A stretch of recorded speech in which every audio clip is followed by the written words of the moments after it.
Dostum, heç fikir vermisən, insanlar ona buna atış gəlirlər, onun bunun haqqına girirlər.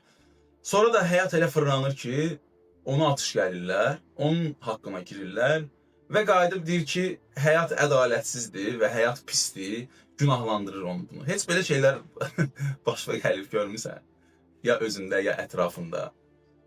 Məncə 100% görmüsən və bu həyatın gözəl bumerang qanunlarından biridir. Birisi karma deyir, birisi bumerang deyir, birisi nə deyir? O deyirlər karma. Karma deyilən bir şey əslində yoxdur. Sən karmanı bu həyatda yazırsan, bu həyatda qazanırsan. Etdiyin hərəkətlərlə, bunun əgər sən yaxşı bir münasibət bəsləyirsənsə, sənin də başına kimdənsə başqasından yaxşı gələcək, pis eləyirsənsə pis gələcək. Sən də onun haqqına girirsənsə, əmin ol ki, sənin də haqqına giriləcək.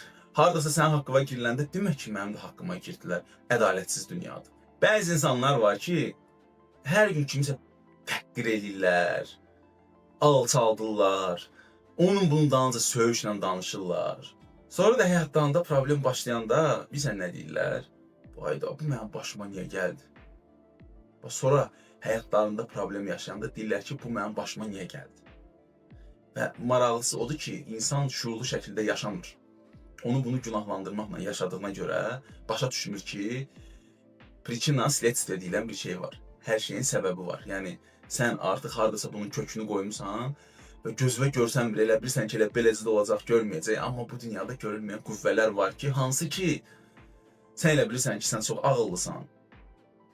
Amma sən heç də ağıllı deyilsən. Və ümumiyyətlə insan beyni hamımız beləyik. Beyin elə bilir ki, ağıllıdır. Amma beyin heç nəyə düzgün hesablaya bilmir. Beyin həmişə hər şeydə nədəsə aşıbqa buraxır. Ən ağıllı olan ali gücdür. İntuitiv gücdür. Onu insanlar dərk eləmir ki, yəni ona güvənmək lazımdır. O intuisiya, o yaradanın o axınına güvənmək lazımdır. Sən insan elə bilir ki, pislik elədi, nəsə kimisə haqqına girdi, kiməsə atış gəldi, elə o orada qutardı. Yox da dostum, qutarmır. İminlə elə ondan sonra sən özünə yazırsan ki, gələcək günlərdir. Sən elə girdin ki, filankəsin haqqına girdin də, mən bunu qətər qoydum, belə fikirləşsən, xəbərin yox ki, sənə də qoyulacaq. Başa düşürsən? Ona görə dostum, diqqətli olmaq lazımdır hərəkətlərində. Bu həyatda hər şey ideal hesablanıb. Və ya kimsə incidəndə, kimsə xətrinə dəyəndə, əmin ol ki, sənə də incidəcəklər, sənə də xətrinə dəyəcəklər. Belə şeylər eləsən və başına nəsə gəlsə, sonunda sual vermədən niyə mənim başıma gəlir belə şeylər? Dərk elə ki, səbəbi var. Hardasa eləmisən və ona görə başına gəlir. Mən inandığım bir şey var ki, bu dünyada heç bir şey səbəbsiz yerə baş vermir. Doğrudan da bu dünyada hər bir şey səbəbsiz yerə baş vermir. Yəni heç bir şey səbəbsiz yerə baş vermir. Çünki qardaş, bu dünyada hər şey ideal hesablandığına görə hər bir şey o qədər ideal baş verir ki, səni nəyəsə öyrətmək istəyir. Və iki cür yolla səni öyrətmək istəyir. Ya sən kimisə haqqına girmisən, ya sən kimisə incitmisən, o bumerang kimi gəlib sənə başına gəlir və sən də o an başa düşürsən ki, bunu artıq belə eləmək olmaz. Çünki bu dünyada heç kimin haqqı, heç kimi yerdə qalmır. Yüksək ədalət qüvvəsi yuxarıdadır və hər şeyi görür və hər şeyi təmsiləyir. Və ikinci halda isə ki, sən İnkişaf eləmək istəyirsən, hardasa özü başqa bir yerdə görmək istəyirsən və sən yerində dayanmısan, həyat sənə qarşı elə bir yerlərindən vurur ki, səni tərpətsin ki, sən yola düşəsən, reysə düşəsən.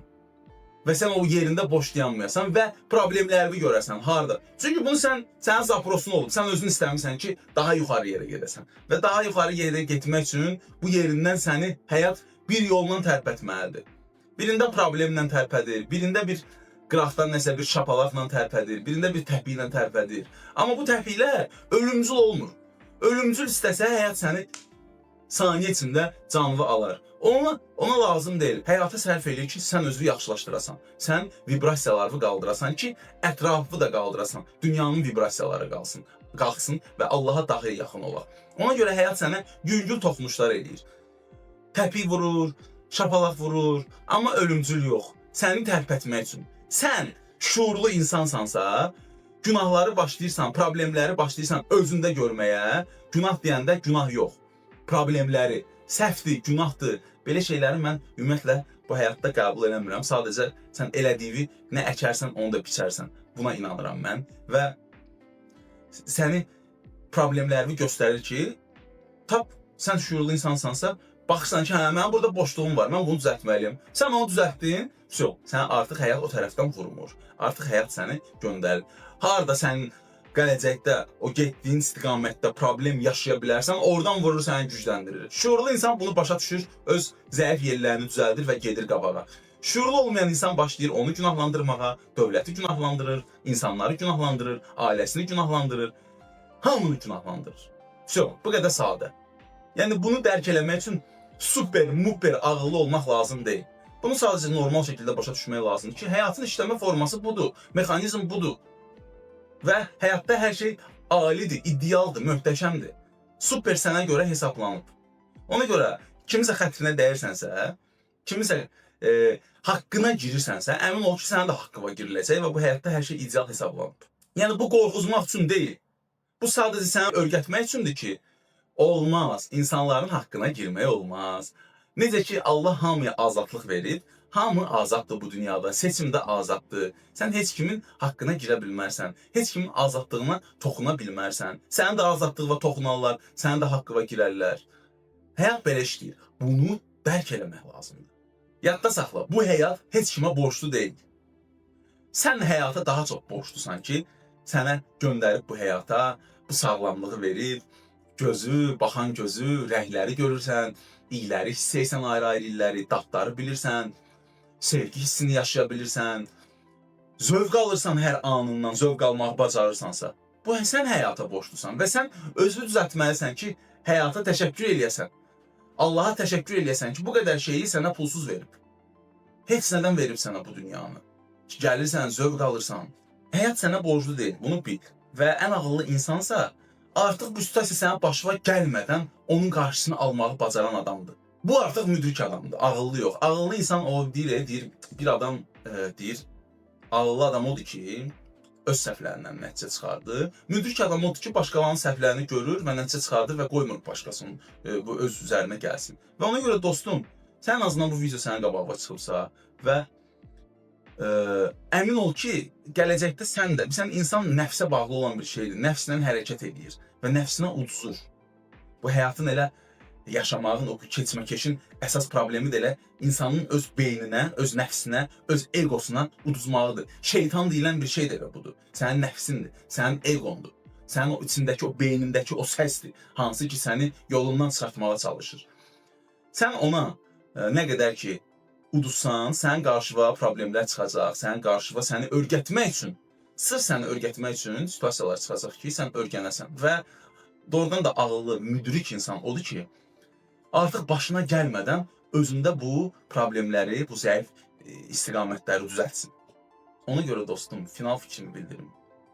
Heç kimin haqqına girmə.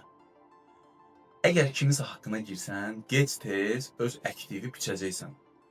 Çalış insanlara yaxşı ol. Yaxşılıq elə ki, sənin də qarşıva yaxşılıq çıxsın. Vicdanla yaşa ki, həm öz qəlbin rahat olsun, həm də Allahın razılığını ala biləsən. Əgər sən bu vicdanla yaşasan, Allahın razılığının altında yaşasan, inan ki, həyatında hər şey yağ, bal kimi gedəcək və Allah səni sevdiyi bəndələrdən edəcək. Uğurlar dostum.